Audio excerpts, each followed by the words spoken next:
श्री स्वामी समर्थ. नमस्कार मंडळी, मी मीना तुळसकर. आज मी तुम्हाला रव्याचे मेंदू वडे करून दाखवणार आहे. चला तर मग बघूया साहित्य. हा बघा, हा रवा घेतलाय मी. हे दोन पेले आहेत रवा. हा तसंच हे पाणी टाकून ठेवणार आहे मी गरम करायला. आणि याच्यामध्ये मीठ टाकून पण घेते सोमतं थोडंसं. आणि नंतर आपण तेल लावायचं मळताना. तर गरम पाणी मी तापत ठेवलं आहे. हे 2.5 पेले ठेवलं आहे. म्हणजे आपल्याला जेवढं लागेल ना भिजवायला रवा तेवढंच आपण घ्यायचं. आणि जास्त ठेवलं आहे ते. हे बघा, हे आता गरम पाणी झालं आहे. थोडं घातलं आहे मी. आता हे थोडं थोडं घालून मी असं मळून घेते पीठ. आणि नंतर मग पीठ मळून हे झालं, रवा मळून झाला ना काय परत तेल लावायचं आणि 10 मिनटं आपण ठेवून द्यायचं. तसं थोडं थोडं घालून घेते पाणी. आता हे मळून झालं आहे माझं रवा. पाणी घालून घालून मळून ठेवलं. आता थोडं 2 चमचे तेल लावते आणि 10 मिनिटासाठी ठेवून देते.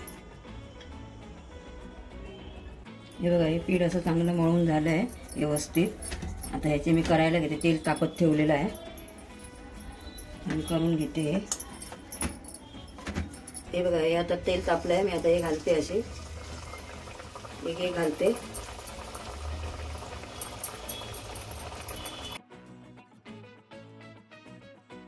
हे बघा, हे आता एका बाजूने मी परतले आहेत, भाजले आहेत. आणि गॅस मी स्लो केला आहे आता. कारण स्लो गॅसवरती जरा आतून पण भाजतील ना चांगले, हळूहळू भाजले पाहिजे. पहिले घालते वेळी मी फासट ठेवलेला गॅस. आता हे चांगले परतून परतून भाजते मी. भाजते नाही, तळते. हे बघा, आता हे असे तळले आहेत. हे असे मस्त लालसर तळले आहेत चांगले. अशा प्रकारे मी बाकीचे पण तळून घेते. गॅस मी स्लोच ठेवला आहे. नंतर मी फास्ट केलाच नाही गॅस. पण आतून पण ते चांगले तळले पाहिजे ना, म्हणून स्लो वरतीच तळते. हे बाकीचे मी करून घेते तोपर्यंत.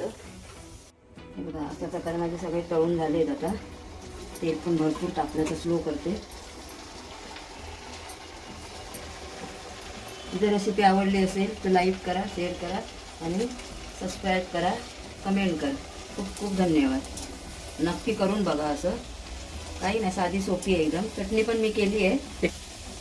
भाजले पाहिजे, नाही तर रवा भाजणार नाही ना आतून.